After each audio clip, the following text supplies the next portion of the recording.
Assalamualaikum warahmatullahi wabarakatuh. Innal hamdalillah nahmaduhu wa nasta'inuhu wa nastaghfiruh wa na'udzu billahi min shururi anfusina wa min sayyiati a'malina.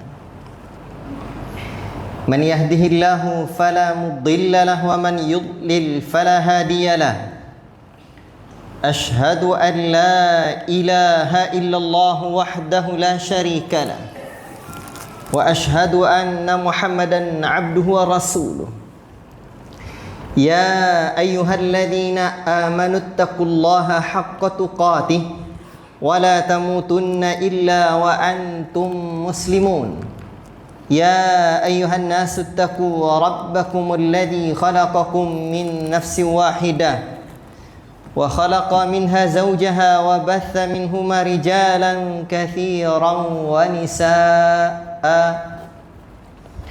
واتقوا الله الذي تساءلون به والأرحام إن الله كان عليكم رقيبا يا أيها الذين آمنوا اتقوا الله وقولوا قولا سديدا يصلح لكم أعمالكم ويغفر لكم ذنوبكم ومن يطع الله ورسوله فقد فاز فوزا عظيما أما بعد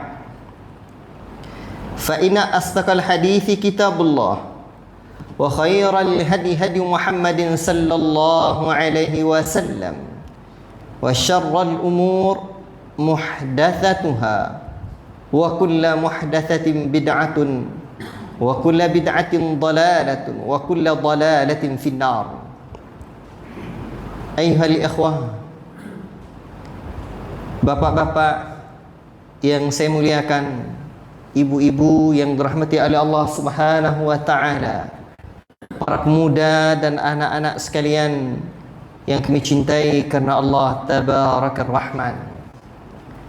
Syukur kita kehadirat Allah Rabbuna Jalla fi'ula, Allah Ta'ala yang senantiasa memberikan kita rahmat dan nikmatnya.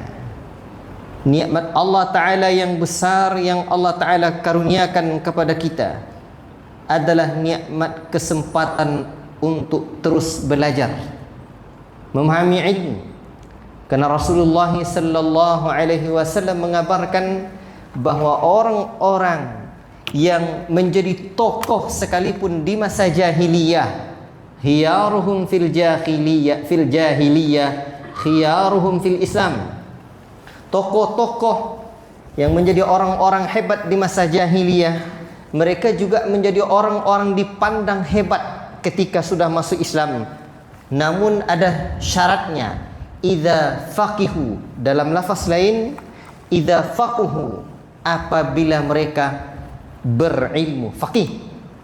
Dalam hadis lain Nabi mengatakan, man yuridillahu bihi khairan yufaqihu fid din, barang siapa yang dikehendaki oleh Allah Taala baik, maka Allah Taala berikan kepahaman dalam agama ini. Maka untuk itu tak cukup hanya sekedar hijrah. Mungkin pejabat hijrah, atau orang hebat hijrah, atau mungkin juga yang ngetren artis hijrah, tak cukup, kecuali ia penuhi syaratnya idza faqihu atau idza faqhu, apabila dia betul-betul paham dalam agama ini. Untuk itulah terus kita mengkaji agama, belajar din, memahami agama Allah Subhanahu wa taala ini. Dan hidup ini akan berakhir dengan satu nama, kematian, al-maut, wafat. Rasulullah sallallahu alaihi wasallam menyebutkan innamal a'malu bil khawatim. Sejujurnya hanya saja segala amal itu tergantung dengan penutupnya. Maka untuk itu yang paling kita khawatirkan adalah akhir hayat kita, kesudahan umur kita. Sementara Allah Rabbul Alamin mengajarkan kita, ya ayyuhalladzina amanu taqullaha haqqa tuqatih Wahai sekalian orang-orang yang beriman, bertakwalah kalian kepada Allah dengan sebenar-benarnya takwa. Wala tamutunna illa wa antum muslimun. Dan jangan sekali-kali jangan kalian mati kecuali kalian mati dalam kondisi muslim sejati. Semua orang boleh punya KTP, Pak, dengan status agama Islam walaupun tak tertulis 100%, tapi bisa saja orang menganggap dia sudah Islam ni 100%. Dah diterima tu. Kalau ada nak nikah, tu dah terimalah tu calon menantu lain Islam agamanya. Padahal hakikat Islam itu sendiri belum tentu ada dalam dirinya. Allahul musta'an. Ya. Dan yang paling penting bagi kita, adakah hakikat atau identitas Islam yang ada pada hati, pada lisan dan anggota badan kita akan terbawa mati? Ikhwati fillah, barakallahu fikum. Sementara dalam hidup ini ada musuh bebuyutan kita. Siapa musuh bebuyutan kita, Pak? Syaitan. Inna syaitana lakum aduwwun mubin. Sesungguhnya syaitan bagi kalian adalah musuh bebuyutan yang nyata. Induk ongkang tu tengok musuh kita, Pak. Dia tentu induk ongkang, Pak. Ya bayu ini berarti musuh awak. Cuman kadang awak tak sadar lah. Allahul musta'an. Dan ternyata Iblis alaihi salam nanti akan senantiasa menggoda kita. Sebagaimana sekarang kan musim haji, Pak. Orang-orang alhamdulillah berbondong-bondong kaum muslimin yang dipanggil oleh Allah Ta'ala melaksanakan ibadah haji. Dan kita sama paham bahwa dalam sejarahnya Ibrahim alaihissalam senantiasa menggoda manusia, termasuk menggoda Ibrahim alaihissalam ketika beliau sudah betul-betul menyerahkan dirinya, hatinya, jiwanya, raganya. Demikian juga dengan anak beliau Ismail alaihissalam. Ketika Allah Ta'ala perintahkan untuk menyembelih anaknya, setelah sekian banyak ujian hidup Ibrahim alaihissalam yang luar biasa, Masya Allah, ternyata Ibrahim diuji lagi untuk menyembelih anaknya. Sikap Ibrahim alaihissalam apa?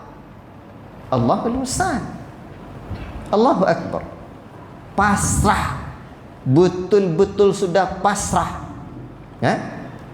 Kalau pergi kita ke daerah Mina, Pak, siapapun yang pergi haji atau umrah dibawa oleh mutawifnya ke daerah sana, wallahu ta'ala a'lam tentang kebenarannya, tapi itu kan ditunjukkan itu tempat penyembelian Ismail dulu oleh Ibrahim. Kate kadang dibawa awak ditunjukkan situ tompeknya. Nanti kalau ada piti umrah cepet. Di mana dia ustaz ni tanya ke ustaz besok tompek Ibrahim menyembelih Ismail lah atas situnya. Kalau lun ada dapat aku tu umrah pai leh. Apa ya ji sekali leh. Kalau leh berpiti. Bapak Ibu yang dimuliakan oleh Allah Subhanahu wa taala, Ibrahim di saat itu pun masih digoda oleh iblis laknatullah alaihi. Maka kalau Ibrahim saja diuji, Pak, kita pun jangan merasa bebas, apalagi iblis laknatullah alaihi itu sudah bersumpah, qala fabima awaitani la aq'udanna lahum siratakal mustaqim. Iblis tu, Pak, ketika sudah dicap menjadi makhluk yang durhaka, makhluk yang tidak baik lagi, karena engkau telah menyesatkan aku pasti akan selalu menghalangi mereka manusia dari jalanmu. Itu dikojo iblis tu, dihalangi kita oleh mereka. Summala atiyannahum min baini aidihim wa min khalfihim, akan datang dari arah depan, dari arah belakang, wa an aimanihim, dari kanan, wa an syama'ilihim, dari arah kiri. Nantilah besok. Dan tamu kita yang terakhir itu apa? Syaitan laknatullah alaihi. Iblis dengan bala tentaranya menggoda kita. Di saat itulah penentu Pak, apakah kita husnul khatimah atau tidak. Ai ko tinan tak tangguang. Ikonan bahaya. Makanya doa yang diajar oleh Allah Taala ke kita doa apa?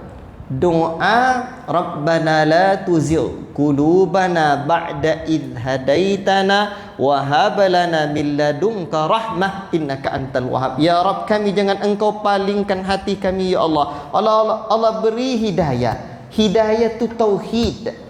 Hidayah akidah yang sahihah. Jangan engkau palingkan kami ya Allah setelah engkau beri kami hidayah. Lah bertahun-tahun ngaji di Masjid Imam Syafi'i, duduk jo kawan dan mengamalkan sunnah, mengaji kitab akidah al-wasitiyah, mengaji kitab tauhid, mengaji usulus sunnah, mengkaji kajian-kajian yang lain, dan engkau beri hidayah tauhid ya Allah. Hidayah mencintai sunnah Nabi, ta'zim kepada sunnah Nabi, mencintai tauhid. Jangan engkau palingkan kami lagi ya Allah. Tapi sayang, Allah juga sudah sebut dalam ayat lain, falamma zau azaghallahu qulubahum. Manakala mereka ingin melenceng-lenceng, ni awak je sobam, awak seketek-seketek nak cuba-cuba lah. Nyum buat dosa itu dia dicuba-cuba awalnya. Alah ketagihan, ndak tontu le jalan dan torang. Kalau sosek di Imbo bisa dicari di tim SAR Pak. Kalau sosek di dan torang, tu yang payah. Allahul musta'an. Bapak Ibu yang dimuliakan oleh Allah SWT, awak banyak yang karam. Karam di lawit bisa dicari. Tapi kalau karam di pasar tu ialah gawat tu. Payah orang mencari. Apalagi kalau dia apa nama? Lah karam di bar, dia punya nama. Di hotel macam-macam, di ozon ni nama. Tapi mana tumpek Pak? Nak tahu Pak? Alhamdulillah rumah. Bapak Ibu yang dimuliakan oleh Allah SWT, kalau karam kita di situ, itu yang paling berbahaya. Baik, sekarang kita lanjutkan kajian kita dari pembahasan usulus sunnah, masih tentang melihat wajah Allah. Mudah-mudahan itu kajian yang terakhir. Bulan depan banyak dah gaji deh. Ya payah wak seketik-seketik ni. Banyak kojo nak copek selesai dah. Kojo banyak di kojon tapi tak selesai dah. Itu kita. Bapak Ibu yang dimuliakan oleh Allah Subhanahu wa taala dan disayangi Rasulullah sallallahu alaihi wasallam. Jadi kita malam ini kembali mengaji pembahasan dari poin disebutkan dari prinsip akidah Ahlussunnah wal Jamaah oleh Imam Ahmad tentang ru'yatullah, melihat Allah Subhanahu wa taala. Bukan keren-kerenan nak mengaji Pak, bukan. Pembahasan mantap mak kaji. Kaji kitab Imam Ahmad. Bukan itu. Tapi pembahasan kita adalah dalam rangka belajar untuk mengokohkan hati, mengokohkan diri. Kita tidak tahu Pak, di mana nanti titik iblis laknatullah dengan bala tentaranya syaitan laknatullah alaihim menggoda kita. Itu yang jadi masalah.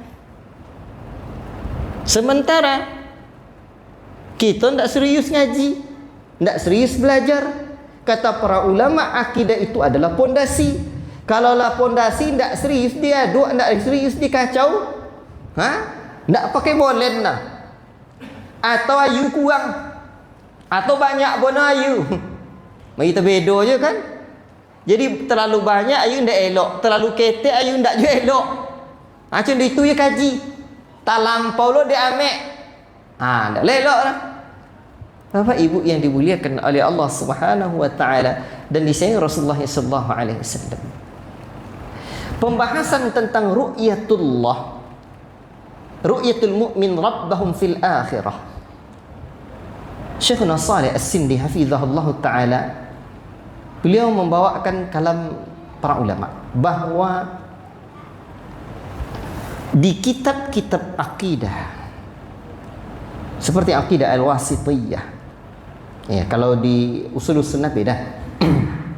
Namun di kitab-kitab lain itu penjelasan tentang ru'yatullah, melihat Allah, itu setelah pembahasan tentang sifat-sifat Allah. Masya Allah. Ini sebuah susunan yang sangat indah, kata Syekh Shalih As-Sindi hafizahullah ta'ala. Apa sebab? Seorang Ahlus Sunnati wal Jamaah setelah belajar bagaimana sifat-sifat Allah, laisa kamitslihi syai'un, dan itu yang terus dia beribadah kepada Allah. Engkau beribadah kepada Allah seolah-olah engkau melihat Allah. Kalau tidak ngaji asma' wa sifat kita, tidak mengaji tauhid kita, asma' dan sifat dengan benar, itu payah menduduk. Cuma apa lu cara? Ka'annaka tara, seolah-olah engkau melihat Allah. Kan godang gojur. Fa illam takun tarahu fa innahu yarak. Alun sampai ke maqam nikolai. Makam itu tingkatan. Ma fa innahu yarak. Sesungguhnya Allah senantiasa melihatmu. Kalau tak duduk kajian tentang asma' wa sifat itu bahaya. Sehingga pernah dulu dulu tahun berapa terakhir 2004 itu ada kawan kami waktu itu di Tompek Sulur, di kampung kami di Batu Sasak. Itu anakku situ lah yuk.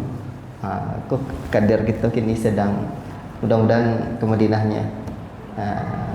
Nanti kita lanjutkan studi insyaallah. Jadi di situ Pak, ada kawan kami ledek lomak mengaji tentang Allah tadi. Ini kajian-kajian rasul. Jadi kalau lah rasul-rasul yang jadi dalil, yang jadi masalah, lahnya dokek. Jo rasul ke Allah Ta'ala tadi, akhirnya dilopor di kebuya kami itu. Apunya, cuma posong Allah Ta'ala ni nya. Nyebuya tak kok? Lah dosa dia buyanya. Lah dokek solah dengan Allah Ta'ala ni segala berjumpa saja Allah Ta'ala ni nya. Lai tahu apa bahasa apa? Berjumpa, belagu.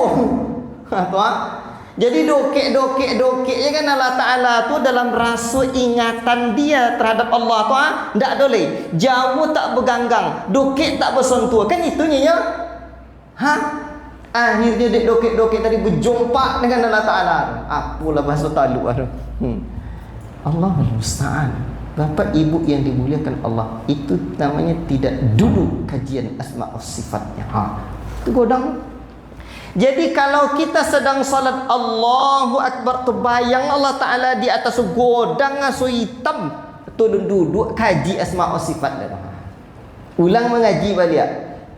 Yang kita khawatirkan ikut sedang salat je punya alun duduk ni, apa lagi menghadapi sekarat nanti. Kan ikut.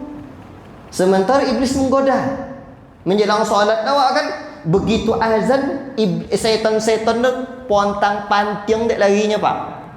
Setan apabila azan awak pontang pantiang dek lari. Begitulah selesai orang qomat balik. Makanya saf itu dirapatkan. Man qata'a saf qata'ahu Allah. Barang siapa yang memutuskan saf, Allah putuskan hatinya. Ya setan mesi. Makanya renggangnya. Maka carilah apa-apa kalau sok masjid ndak rapat dah, ndak akan Allah satukan hati jemaahnya walaupun tanpa bersatu. Ini menghidupkan sunnah, menyatukan umat. Bapak ibu yang dimuliakan oleh Allah Subhanahu wa taala. Jadi begitu kita sakaratul maut, itu luar biasa. Kalau tidak duduk kajian kita tentang asma' dan sifat, kita khawatir Pak. Tidak awak nilai orang lah. Tidak perlu kita nilai orang. Diri kita Pak. Itulah sebabnya kita terus belajar mengaji. Jadi kita belajar agama ini bukan sekedar ngisi otak. Para sahabat tuh orang apa Pak? Orang hebat. Masya Allah. Iman mereka yang dalam. Maka tentang melihat Allah Subhanahu wa taala di hari akhirat kelak, kita ketika di dunia ni dah kita duduk akidah dan keyakinan senantiasa bermuraqabah dengan Allah, beribadah kepada Allah seolah-olah melihat Allah. Di hari akhirat Allah karuniakan satu nikmat, wujuhu yauma idzin nadhirah ila rabbiha nadhirah. Pada hari itu kita melihat wajah Rabb kita. Allahu Akbar. Bapak ibu yang dimuliakan oleh Allah, dan Nabi sudah mengatakan innakum, sesungguhnya kalian akan betul-betul melihat Rabb kalian kama tarawnal qamara lailatal badri, betul-betul kan melihat Rabb kalian seperti kalian melihat bulan purnama. Ajib. Ahlus sunnati wal jamaah, Pak. Ahlus sunnah betul-betul ini kan tak nampak kita nih ya. Sebab tak ada kita yang pernah sampai ke surga lah, ada kan? Ke langit tak juga ada. Ingat, sumber ilmu itu ada 3, Pak. 1, pernah kita melihatnya langsung. 2, ada benda yang serupa dengan itu. Awak tak ada nengok orang. 2, tak ada yang serupa juga macam itu dah. Berarti ilmu yang ketiga lagi, sumber ilmu yang ketiga itu datang dari kabar yang sahih dari Nabi sallallahu alaihi wasallam. Itu ilmu tu. Baik. Bapak Ibu yang dimuliakan Allah Subhanahu wa taala. Makanya mauqif generasi salaful ummah, generasi terbaik umat ini tentang kabar yang ghaib seperti ini. Kan kabar ghaib namun tak nampak ada awak kan? Tak ada kita yang pernah balik dari dalam kubur lah. Ada oleh. Tentang kabar yang ghaib seperti ini, berita yang ghaib seperti ini, yang datang dari Al-Quran, yang datang dari As-Sunnah, maka prinsip generasi salaf adalah sami'na wa ata'na, kami dengar dan kami taati, maka mereka imani. Tak panjang PQ-nya orang. Tanpa ta'til, tanpa ditolaknya sifat Allah itu, tanpa tasbih, tanpa menyerupakan dengan makhluk, tanpa tamsil, tanpa menyama-nyamakannya dengan makhluk serupa tapi tak sama, tidak. Tanpa takyif, tanpa menanyakan bagaimana, seperti apa sifatnya, tidak tahu kita. Tanpa tahrif, tanpa takwil, pokoknya mereka terima. Selesai. Dan ini majelis udah kesekian kalinya. Sebagian orang mengira saya ulangi dulu, poin penting, Pak. Izin saya. Poin pentingnya kita bahwa khairul qurun qarni, sebaik generasi itu generasiku, generasi muridnya Nabi. Kalau sudah kita pandang bahwa generasi murid Nabi bukanlah generasi yang tidak baik, atau udah kacau. Kemana lagi kita? Itulah kerja orang orientalis, Pak. Mereka ingin umat ini tidak mencontoh Nabi. Mereka ingin datang pada diri umat ini sejuta keraguan, sehingga dituduhnya murid Nabi itu dengan hal yang tidak baik. Mereka cela Abu Bakar sebagaimana orang-orang Syiah juga mencela Aisyah radhiyallahu taala anha. Ahlus sunnah meyakini bahwa generasi terbaik itu adalah murid-murid Nabi. Siapa namanya? Para sahabat. Baik. Untuk itulah ahlus sunnah mengimani tentang nama dan sifat Allah, tentang akidah sebagaimana yang Nabi ajarkan kepada para sahabat. Baik. Dan tentang akidah di sini, akidah Ahlussunnati wal Jamaah itu, Pak, tidak sama dengan kajian fikih, tidak sama dengan kajian khilafiyah. Kalau kajian fikih banyak khilafiyahnya, Pak. Banyak sekali. Tentang tata cara, mungkin salat pun ada khilafiyah di sana. Silakan. Itu kajian tentang fikih. Ini tentang akidah. Akidah itu seakan-akan keluar dari mulut yang satu, dari masa ke masa, dari ulama yang berbeda, dari satu zaman ke zaman yang lain, dari negeri-negeri yang berbeda, akidah mereka sama. Untuk itu Ahlussunnah menerima tentang akidah generasi salaf sebaik-baiknya. Sebagian orang mengatakan bahwa salaf menyikapi ayat-ayat tentang sifat seperti orang-orang mutaakhirin memahami. Ada orang yang menyangka bahwa generasi salaf, generasi sahabat, mereka mengira bahwa generasi salaf itu seperti pemahaman mereka. Seperti apa pemahaman mereka? Setidaknya begini. Ada dua kesalahan besar di dalam memahami sikap salaf. Satu, tafwid makna. Apa tafwid? Bahasa kitanya menganggap salaf tidak mengetahui makna yang terkandung di dalam kata tersebut dan hanya menyerahkan maknanya kepada Allah. Mereka memahami tentang tangan, memahami tentang istiwa, memahami tentang nuzul. Sebenarnya ini wilayahnya ustaz kita nih, Ustaz Malim nanti dalam kajian akidah al-wasitiyah. Itu dalam, insyaallah. Ya. Ini yang pertama, tafwid makna. Mereka mengira salaf itu tidak memahami maknanya. Pokoknya istiwa ya dah, serahkan pada Allah. Baik. Yang kedua, ada orang yang memandang takwil itu jalan yang lebih selamat, sehingga mereka mengatakan bahwa makna lahirnya tidak itu yang dimaksud, melainkan makna majazinya, kiasan. Misalnya wajah diartikan dengan kemuliaan atau tangan diartikan dengan kekuatan, itu namanya takwil. Bapak Ibu yang dimuliakan oleh Allah Subhanahu wa taala dan disayangi Rasulullah sallallahu alaihi wasallam. Begini saja.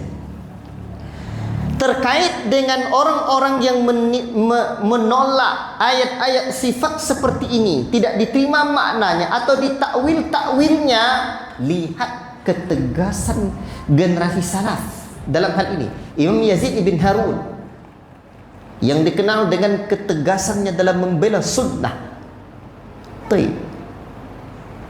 Beliau dalam majelisnya meriwayatkan hadis dari Ismail bin Abi Khalid, dari Qais ibn Abi Hazim, ya, dari Jarir bin Abdullah tentang ru'yatullah, melihat Allah di surga. Ikhwati fillah, barakallahu fikum. Hadis ini kan innakum satarawna rabbakum kama tarawna hadzal qamar lailatal badri la tudammuna fi ru'yatihi. Sesungguhnya kalian akan melihat Rabb kalian sebagaimana kalian melihat bulan purnama ini. Kalian tidak silau, tidak terhalang saat melihatnya. Nabi menyebutkan perumpamaan melihat bulan purnama agar tidak ditakwilkan lagi, karena sudah jelas maknanya. Namun di majelis tersebut ada orang yang memprotes. Wahai Abu Khalid, yakni Yazid bin Harun, apa makna hadis ini? Kata dia, canda-canda nak nanya. Imam Yazid pun marah ketika itu, karena maknanya sudah jelas secara bahasa. Kalian akan melihat. Ditanyai balik, ditanyanya lagi. Orang ini bertanya bukan tidak paham, tapi karena terpengaruh oleh ilmu kalam yang akhirnya membuat yang jelas menjadi buram. Itulah kalau ilmu kalam itu Pak, yang membuat yang jelas menjadi buram, akhirnya jadi kelam. Namun ilmu kalam. Cuman kita kurang memahami riwayat-riwayat para ulama kita terdahulu, kurang membaca riwayat-riwayat yang ada. Kita terperangah dengan model retorika seakan punya banyak referensi. Ikhwati fillah. Jadi orang yang tidak mau menerima kebenaran itu payah Pak, akan mencari 1000 alasan dan takwilan. Itulah. Jadi itu berawal dari apa? Dari tidak menerima. Imam Yazid itu berkata, kamu ini mirip dengan Sabir. Siapa beliau? Tunggu nanti kita sebutkan riwayatnya.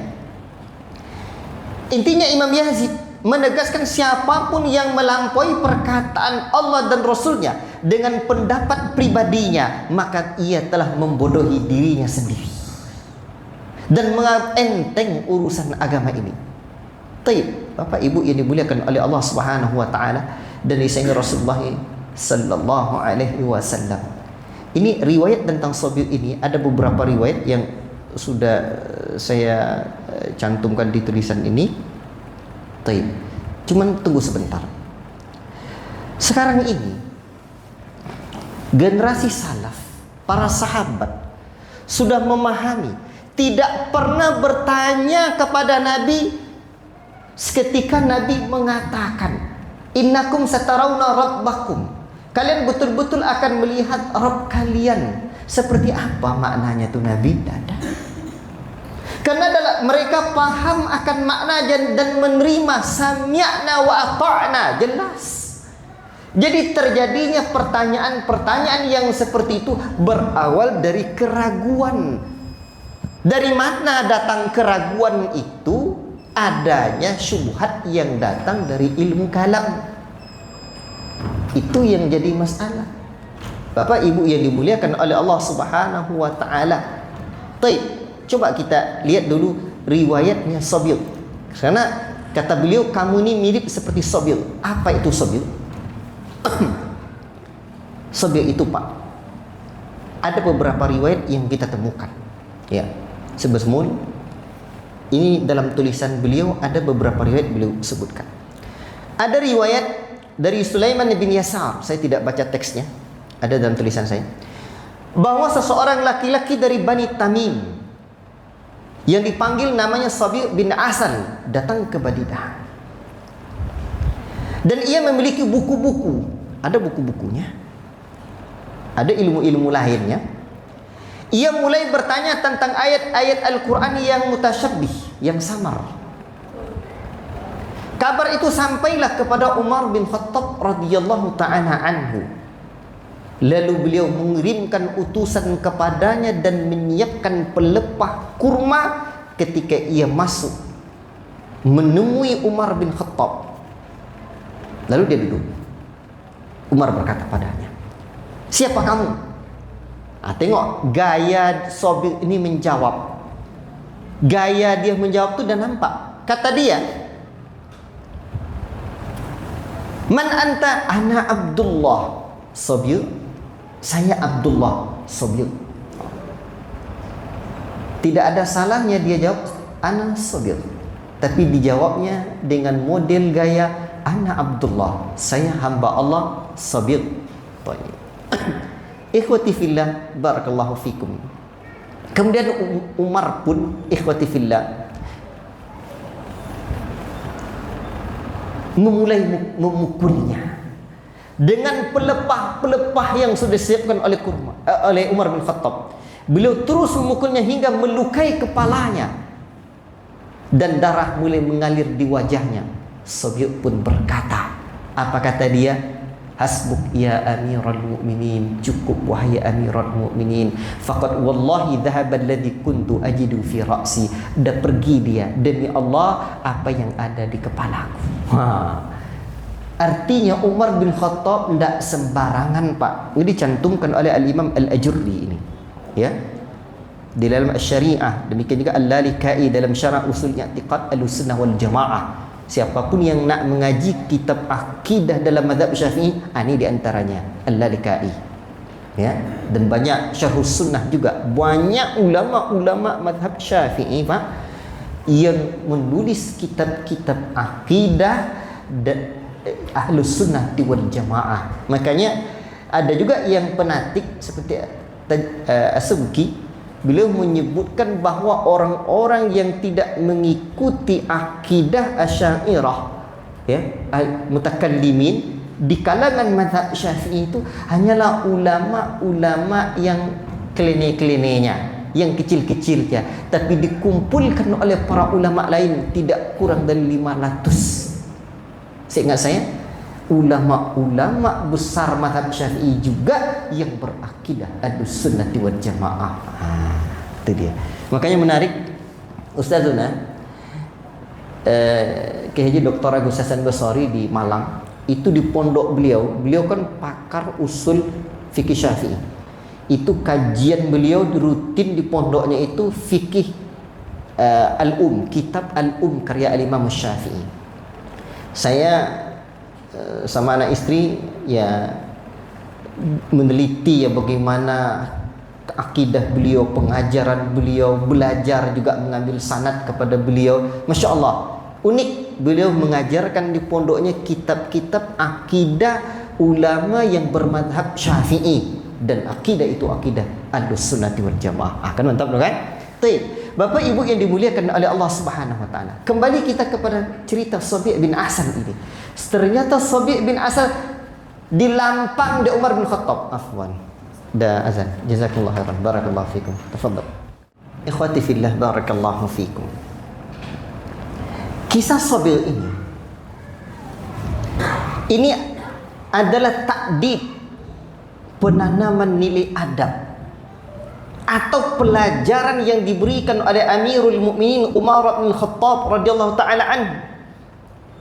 Sabi' dihukum kena mendalami sesuatu yang tidak penting dan mengungkit masalah mutasyabihat, ayat-ayat yang makna samar butuh penjelasan lebih lanjut yang justru menimbulkan keraguan.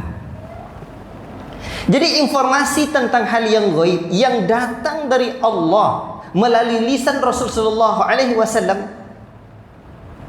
apabila diungkit-ungkit, maka akan mendatangkan satu kekeliruan. Bagi Ahlus-Sunnah wal Jamaah, cukuplah apa yang Allah Ta'ala sebutkan dalam surah Al-Baqarah ayat 137. Kata Allah Subhanahu wa taala, "Fa in amanu bimithli ma amantum bihi faqad ihtadaw." Jika mereka beriman sebagaimana kamu beriman, maka sungguh mereka telah mendapat petunjuk. Itu jaminan kita.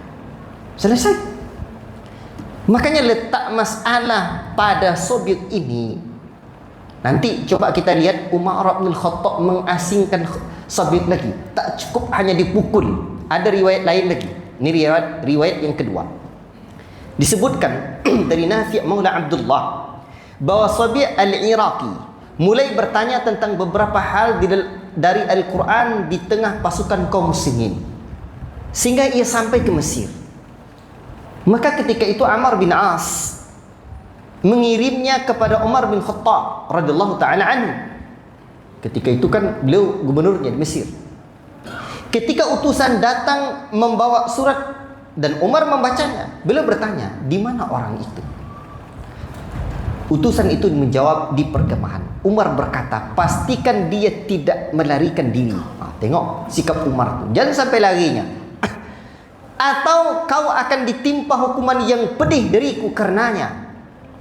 Maka utusan itu membawanya kepada Umar. Kalau tak dapat dia inyolo kau nebongi di Umar ni. Saking dahsyatnya Umar menjaga akidah umat. Umar berkata, engkau bertanya tentang perkara yang diada-adakan? Karena memang dulu para sahabat tidak ada bertanya-tanya tentang ayat-ayat mutasyabihat seperti itu. Mereka dengar, mereka pahami, cukup yakin, sami'na wa ata'na. Selesai. Nanti coba kita lihat apa masalahnya. Tunggu. Umar pun memerintahkan untuk mengambil pelepah kurma yang masih basah. Nah, yang masih basah. Lalu memukulnya hingga punggungnya penuh luka. Kemudian beliau membiarkannya sampai sembuh. Lalu beliau pun mengulanginya lagi. Membiarkannya lagi sampai sembuh. Lah kalau saya lah sehatnya Pak, diulang lo balik. La dillah ta'ala di Umar balik dengan pelepah kurma. Sampai sembuh, lalu memanggilnya untuk diulangi. Dan Sabi' berkata, jika engkau ingin membunuhku, kata dia, jika engkau ingin membunuhku, maka bunuhlah dengan cara baik. Namun jika engkau ingin mengobatiku, maka demi Allah aku telah sembuh. Dia pun ngaku. Dalam pikirannya ada syubhat, dalam pikirannya ada penyakit. Saya dah sembuh. Umar lalu mengizinkannya pulang ke negerinya dan menuliskan kepada Abu Musa al-Ash'ari agar tidak ada seorang pun yang duduk bersamanya. Diasingkan, ditahdzir, dihajar. Dan hal ini terasa sangat berat bagi dia, hingga Abu Musa pun menulis surat kepada Umar bahwa tobatnya telah baik. Maka Umar pun baru mengatakan, anidzan linnasi bi mujalasatihi. Dah sekarang izinkanlah dia duduk-duduk bersama manusia. Bayangkan Pak, diasingkan dia. Tidak cukup hanya dipukul oleh Umar. Apa sebab? Karena itu virus. Kalau virus akidah itu bahaya Pak, lebih bahaya dari virus corona, COVID-19. Kadang kan orang kalau di zaman COVID-19 itu datang mau soji batuk-batuk aja. Mau soji yang ni nya. Kan ya? Batuk-batuk orang tak pakai apa nama masker. Wah itulah apa lain pandangan orang lah. Jadi kau pindahnya. Ini virus akidatkan terbawa mati siapapun yang terjangkiti. Itu bahayanya. La ilaha illallah. Bapak Ibu yang dimuliakan oleh Allah Subhanahu wa taala dan disayangi Rasulullah sallallahu alaihi wasallam. Jadi lebih berbahaya. Coba kita lihat lagi riwayat tentang ini. Jadi itu riwayat yang kedua. Ada lagi riwayat yang lain menyebutkan bahwa dia ini pun diasingkan Pak. La ilaha illallah. Diasingkan sampai seperti onta yang kena kurap. Diasingkan seperti onta yang kena kurap. Biar jangan pindah penyakitnya kepada yang lain. Karena inilah bahayanya virus akidah. Dan begitulah Umar bin Khattab, para ulama menjaga akidah umat. Jangan sampai yang bermasalah itu dibiarkan. Di negeri kita inilah masalahnya. Sudahlah belajar sampai doktornya ilmu filsafat di barat, belajar dengan kalangan orang-orang orientalis yang sudahlah memberikan syubhat yang begitu parah, dan mereka pula membuat perencanaan agar akidah itu menyebar di pesantren, menyebar di kalangan umat ini, tapi sayang masih dibiarkan begitu saja. Allahul musta'an. Justru sebaliknya, yang bagus lurus-lurus akidahnya. Contoh, kadang ada ustaz ingin diundang orang kan, aja nyolong undangnya, lui-lui kajinya. Tu jenang cendol apa, tinan diundang dan bengkok-bengkok seketek. Bayangkan kan ada ustaz lui-lui kaji aja nyondang lainnya, lui-lui bono kajinya.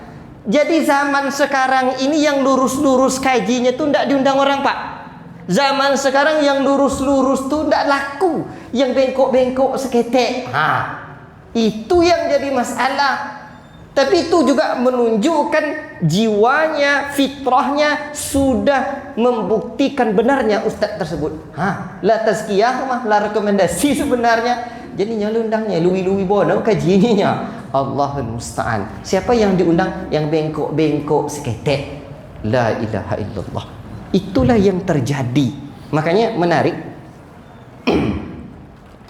Tapi jangan bohongi kamu. Ada ustaz kita, saya pernah datang ke rumahnya, bertamu kepada beliau, minta doa kepada beliau. Ustaz Ahmad Jais nama. Anak beliau guru saya, anaknya juga guru saya. Anaknya ustaz pakar fikih. Beliau cuman keahlian fikihnya dalam Hambali. Beliau mulazamanya dengan durusnya Masya Allah, dengan menantunya Syekh Ibn Utsaimin rahimahullah ta'ala, Syekh Yusuf Al-Ghafiz. Namanya Ustaz Hasan Al-Jaizi. Kalau Bapak ingin mendalami fikih Hambali, pelajari dari rekaman kajiannya Ustaz Ahmad Jais. Ayah beliau itu namanya Artona Ahmad Jais, pakar aliran sesat di Indonesia. Ada sebuah buku yang beliau tulis, ada pemurtadan di IAIN. Jangan mungkin kamu tak? Kalau tak percaya Pak, boleh bukunya dibaca. Itunya. Jadi sekarang ilmu kalam mutakallimin itu dipelajari di sana. Cuman kita tidak mau paham kadang-kadang apa bantahan para ulama kita terhadap ilmu kalam tersebut. Itu yang jadi masalah. Kalau alhamdulillah lui-lui ya kaji awaknya tidak dapat pemahaman yang seperti itu.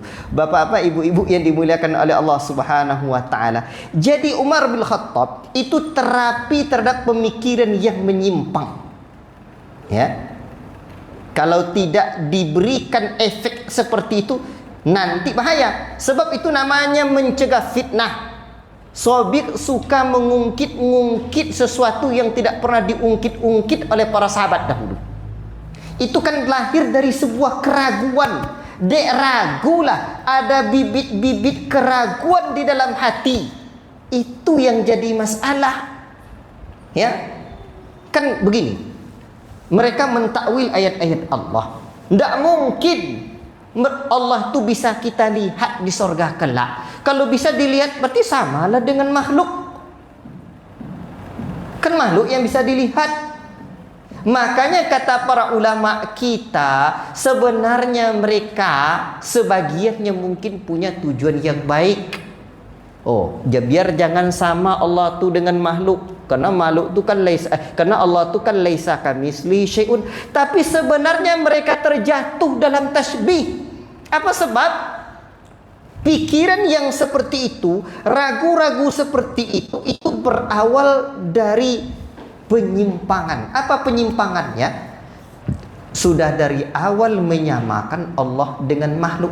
Kalau Ahlussunnah melihat Allah di sorga kelak, selesai, kita imani. Dan tidak sama, laisa kamitslihi syai'un wa samiul basir. Tidak sama dengan melihat makhluk, namanya Allah. Tidak sama. Kita aja tidak sama, Pak. Bapak samakan saya dengan perempuan, tidak bisa saya terima, Pak. Saya sudah usah cinta orang pedusi atau apalah, cinta orang pedusi bang ni orang mah bang apa kira-kira orang bohong ya Pak kan? Orang rumah kita bilang cinta orang pedusi bang kini bang ya bohong ya Pak, ya sifat abang cinta orang pedusinya ya.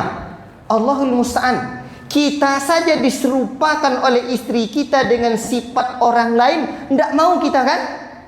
Dengan sifat perempuan. Ini sekarang diserupakan Allah dengan makhluknya. Allahul musta'an. Subhanallah ya amma yasifun. Tidak boleh. Makanya kita menolak melihat Allah di akhirat, atau melihat Allah turun ke langit dunia. Allah menolak Allah memiliki tangan. Itu berawal dari sebuah keraguan, dari sebuah penyimpangan.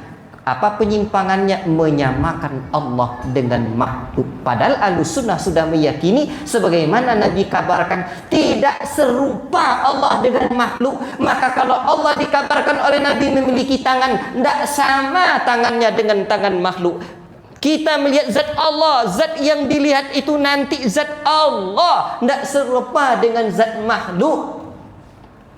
Turun ke langit dunia, jangan dibayangkan contoh apa turun. Di saat itu pikiran kita sudah berasumsi bahwa Allah itu sama dengan makhluk. Allahul musta'an. Bisa dipahami. Makanya Umar bin Khattab mencegah fitnah itu. Yang kedua, Umar mengarahkan kepada perkara yang prioritas. Sebab Umar melihat kita mesti menyibukkan menyibukkan umat dengan ilmu yang wajib. Ilmu tu Pak, ada ilmu fardu ain dan ada ilmu fardu kifayah. Maka ilmu-ilmu yang syubhat-syubhat itu tidak perlu disibukkan. Bahkan Pak, di kitab Ru'yatullah itu, melihat Allah itu Pak, ada poin-poin yang tidak bisa kami sebutkan secara terang-terangan di hadapan yang baru-baru ngaji. Nanti salah paham, sebab perlu didudukkan mungkin 2 jam. Maka Umar melihat itu, dah cukup. Ini orang tak jelas ini. La ilaha illallah. Lebih baik mempelajari akidah halal dan haram ketimbang yang syubhat-syubhat seperti itu. Makanya Imam Zarnuji menyebutkan, tidaklah semua ilmu difardukan kepada kita, diwajibkan kepada kita untuk mempelajarinya. Terus ilmu apakah yang fardu ain untuk kita pelajari? Ilmul hal, ilmu yang dibutuhkan dalam diri kita, ilmu yang dibutuhkan dalam kondisi kita. Beribadah kepada Allah, cukup ilmu tentang bagaimana beribadah, bagaimana menyembah Allah. Kemudian Umar pun memberikan pelajaran kepada orang itu agar syubhatnya hilang. Baru Umar berhenti. Begitu diasingkan, tak ajak orang lain bicara sama dia lagi, kan berat tuh. Ada orang mengucapkan salam, dia mengucapkan salam sama orang tak jawab. Akhirnya dia pun bertaubat.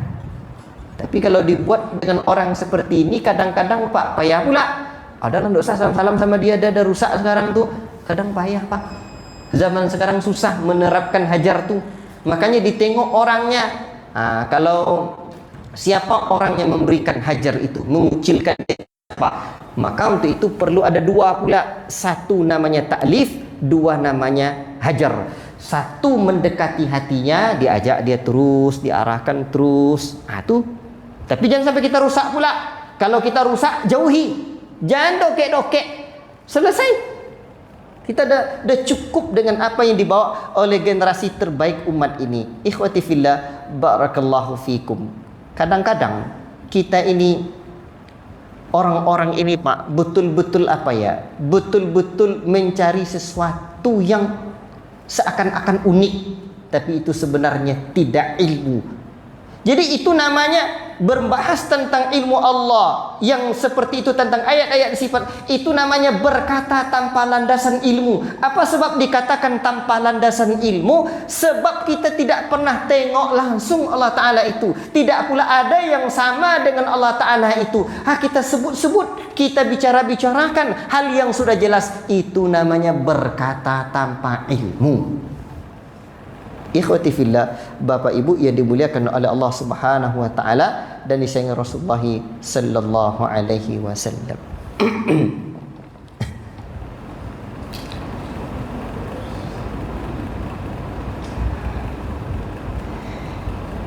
Nanti tulisan-tulisan saya ini saya bagi-bagikan apabila ada saya rapikan. Cuman saya pilih-pilih sekarang ya. Mana-mana yang mungkin perlu untuk disebutkan dalam waktu yang singkat lagi. Makanya dulu Imam Malik rahimahullah Pak. Imam Malik itu berkata, iyyakum wal bid'ah. Jauhi kalian oleh orang-orang yang berbuat bid'ah. Itu di kalangan generasi murid-murid Nabi, para sahabat. Tidak pernah bertanya-tanya dia. Seperti apa cara kita melihat Allah nanti? Tidak. Karena bagi mereka dah jelas.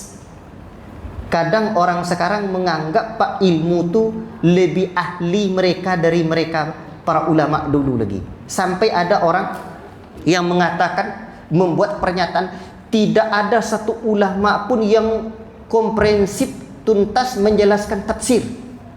Tapi apabila ditanyakan kepada dia, udah berapa kitab tafsir yang kamu selesaikan? Belum ada katanya.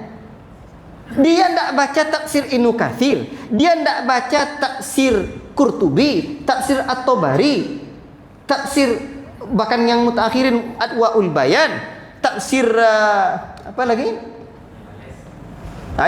Yang jalan lain dia bacanya. Kalau jalan lain tidak, jalan lain tuh bacanya tuh. Jalan lain itu tafsir dia tuh Pak. Bukan jalan lain tafsir dia. Allahul musta'an. Bahkan kadang juz 30 pun tak selesai dia menghafalnya, tak pernah membaca tafsirnya. Dia buat pula pernyataan, belum ada ulama yang tuntas menulis tafsir, padahal dia tak pernah baca. Dan maksud mereka sebenarnya ingin mengotak-atik Al-Quran, maka perlu ada tafsir baru, namanya tafsir hermeneutika. Itu yang jadi masalah dengan dasar pemikiran orang-orang orientalis. Allahul musta'an.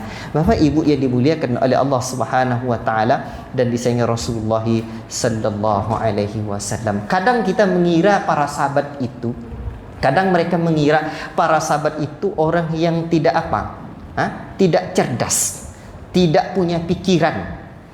Sebab mereka langsung terima.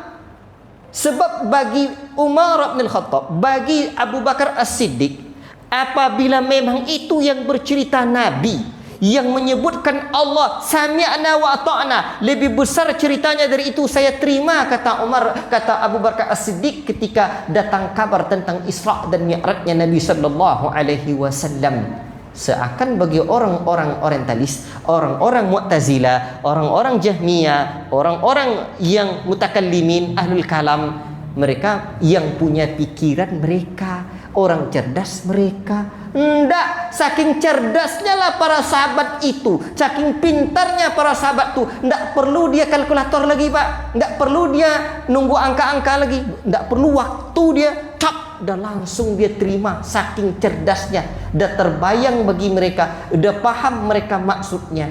Kita enggak pikir-pikir dulu, para sahabat enggak ada pikir-pikir, mereka langsung terima. Allahu Akbar. Inilah kemuliaan mereka para sahabat Nabi sallallahu alaihi wasallam yang perlu kita contoh. Itu karena bingung. Kita tuduh yang lain tidak bingung. Kita tuduh orang lain bingung, padahal kita yang bingung. Kita mungkin kalau yang ngaji di masjid ini biasalah. Tapi kalau orang yang bergelut di dunia kampus, Pak, atau bergelut di dunia luar, Allahul musta'an, syubhat ni minta ampun, Pak. Minta ampun. Habis cerita. Ya, habis cerita. Bapak Ibu yang dimuliakan oleh Allah Subhanahu wa taala, dari saing Rasulullah sallallahu alaihi wasallam. Maka Imam Malik dulu tentang ahli bid'ah, mereka tidak mau menerima, tidak mau pula diam terhadap apa yang dikabarkan Allah. Makanya bercakap-cakap aja kerjanya. Orang kalau udah banyak-banyak cakapnya, tengok orang rumah gitu. Orang rumah misalkan apa? Sobi cik ada apa cakap gitu wih. Wah sobi inya bercakap juga. Tidak diterima. Bapak mana yang lebih menganggap istrinya yang soleha, yang banyak bercakap ketimbang yang menerima saja? Tentu kita memandang bahwa yang baik itu yang terima saja. Wah marah. Demikian pula lah dengan umat ini. Para sahabat mereka adalah orang yang tak banyak bercakap. Cukup sami'na wa ata'na. Kami dengar, kami patuhi. Ajib. Itu contohnya. Makanya yang sekarang ini kita kadang-kadang terlena dengan hal-hal ini berdasarkan logika, ini masuk akal, ini yang itu mereka tak berpikir. Allahul musta'an. Para sahabat Nabi sallallahu alaihi wasallam saking dahsyatnya mereka tidak apa? Tidak bicara atau diam. Makanya dulu istri Imam Ahmad bin Hanbal itu 30 tahun dia menikah dengan suaminya, Pak. Tidak pernah bertengkar suami istri 30 tahun. Kalau awak kira-kira berapa hari? 3 tahun ada tak bertengkar? 30 tahun nikahnya dengan istrinya, Imam Ahmad bin Hanbal dengan istrinya tidak pernah bertengkar. Apa sebab tidak pernah bertengkar? Ketika Imam Ahmad berkata, istrinya Imam Ahmad diam. Ketika istrinya berkata, Imam Ahmad pula yang diam. Jadi perselisihan itu terjadi saat bercakap. Makanya kita sekarang orang ilmu kalam itu bercakap tanpa ilmu. Tidak mau diam, tidak pula mau menerima ndak mau bercakap ia pula ndak diam ya. Allahul musta'an. Ini yang terjadi. Makanya para sahabat mereka ya ikhwan, mereka terima dan mereka cukup diam saja. Ikhwati fillah, barakallahu fikum. Tapi orang sekarang memang apa namanya? Yang begitu tuh namanya ahlul bid'ah, Pak. Ahlul bid'ah sesuatu yang tidak ada di zaman Nabi dibuat-buat mereka. Namun mereka tidak mau ngaku. Maunya ngaku tetap ahlus sunnah. Sebab memang sunnah itu dicintai orang, tapi subhat kadang datang. Ya, virus itu kadang tidak kita ketahui, Pak. Sehingga kadang kalau berbicara kita sama orang, itu sudah terdeteksi dari pembicaraannya dia tidak ahlus sunnah lagi. Dari ngomongnya tidak ahlus sunnah lagi. Sebagaimana virus corona dulu kan tiba-tiba mati. Ternyata ada orang tanpa gejala. Ada orang tanpa gejala. Namun yang ahli paham. Begitu pula dengan virus akidah nih. Bagi seorang ahli ilmu, dia dah tahu ini ada masalah. Jangankan ketika dia ngomong, ketika melihatnya saja, bagi seorang ahli ilmu dah tahu ada virus akidah dan syubhat dalam dirinya. Itu dia. Itu ahli ilmi, Pak. Makanya hati-hati. Kita ikhwati fillah barakallahu fikum, kalau memang mau betul-betul menjadi ahlus sunnah, cukuplah sunnah itu yang diyakini, sunnah itu yang diamalkan, terutama dalam akidah ini. Ya, dalam masalah fikih madhabiyah, dalam amal, dan di sana wilayah mahallu khilaf, itu biasa itu. Silakan belajar dengan serius. Dan yang umpamanya kita mau belajar fikih madhab, mau madhab Hambali, mau madhab Syafi'i, madhab Maliki, madhab Hanafi, apa, silakan. Yang jadi masalah itu ilmu nanggung-nanggung, itu yang jadi masalah. Itu yang jadi masalah. Tapi dalam akidah para ulama sepakat, jangan kita menyelisih akidah Ahlussunnah wal Jamaah. Sudahlah yang diamalkan bid'ah, tapi maunya disebut bid'ah hasanah. tapi tak mau pula disebut ahlul bid'atil hasanah, maunya tetap ahlus sunnah wal jamaah. Allahul musta'an. Wallahu taala a'lamu bissawab. Ikhwati fillah, barakallahu fikum. Banyak hal-hal yang ada ya dalam catatan, dalam tulisan-tulisan ini, tapi karena keterbatasan kapasitas saya meringkasnya, menyampaikannya, dan keterbatasan waktu kita, khulasatul kalam, kita tutup pembahasan tentang melihat Allah ini. Kita yakin bahwa Allah akan kita lihat di hari akhirat kelak.